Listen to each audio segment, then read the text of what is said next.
ठाकरेंचे काही खासदार वेगळा गट स्थापन करणार, लोकसभा अध्यक्षांना पत्र देण्याच्या तयारीत असल्याच्या चर्चा। काल ठाकरेंच्या बैठकीला 9 पैकी 5 खासदार गैरहजर होते।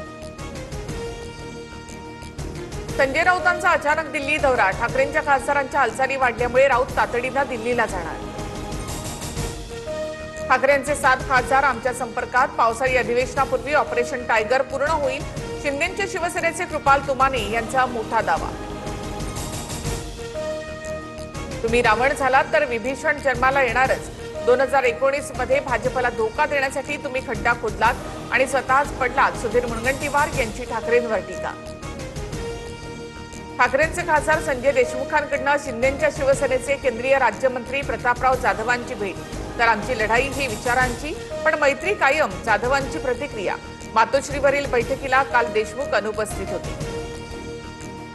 दुसरे पक्ष फोडण्यापेक्षा भाजपने स्वतःची मुलं मोठी करावी, पक्ष फोडाफोडीवरून शर्मिला ठाकरे यांचा हल्लाबोल। शर्मिला ठाकरे राजकारणात कोणत्याही पदावर नाहीत, त्यांना चौकटीबाहेर ठेवा, भाजपवरील शर्मिला ठाकरेंच्या आरोपांना मंत्री रितेश राणे यांचं प्रत्युत्तर। उपमुख्यमंत्री एकनाथ शिंदेना शासकीय कार्यक्रमातून पुन्हा डावललं, नवी मुंबई पालिकेच्या निमंत्रण पत्रिकेत पालकमंत्री शिंदेंचं नाव नाही, तर नवी मुंबईतील प्रकार चुकीचा, मंत्रिमंडळ बैठकीत प्रश्न उपस्थित करू नरेश मस्केंसह संजय शिरसाट यांची नाराजी। काही प्रश्न महापालिका आणि प्रशासकीय स्तरावरील असतात, प्रत्येक गोष्टीमध्ये माझं नाव ओढण्याची गरज नाही, शिंदेंना डावलल्याच्या प्रश्नावर मंत्री गणेश नाईकांचं उत्तर। नवी मुंबईतील शासकीय कार्यक्रमाच्या निमंत्रण पत्रिकेत शिंदेंचं नाव नसल्यामुळे शिवसेना आक्रमक, गणेश नाईकांची गाडी अडवण्याचा प्रयत्न, कार्यक्रमस्थळी जात गेटवर चढले, महापालिकेत जात जाबाई विचारली।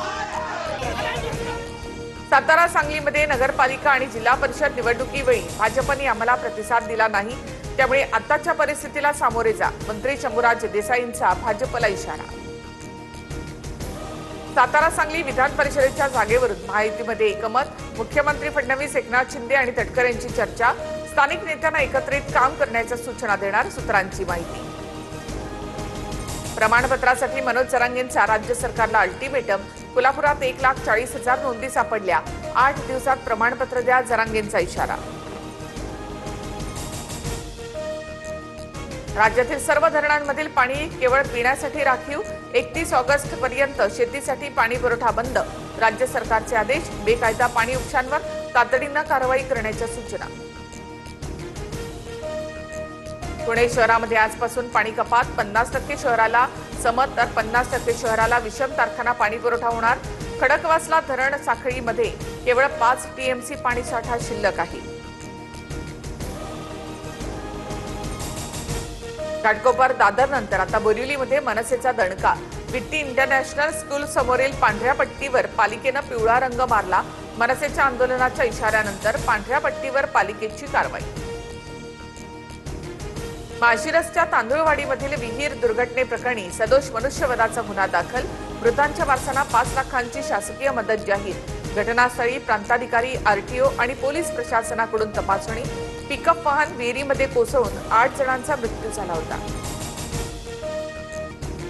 जळगावच्या सराफ बाजारामध्ये सोनं 3,000, चांदी 6,000 महागली, सोन्याचे दर जीएसटीसह 1,55,530 रुपये, तर चांदीचे दर 2,61,620 रुपयांवर। नागपूर हवामान विभागाकडून विदर्भात पावसाचा येलो अलर्ट, येत्या 24 तासात वादळ आणि गडगडाटासह मध्यम पाऊस पडण्याचा अंदाज, काही भागात उष्णतेची लाट कायम।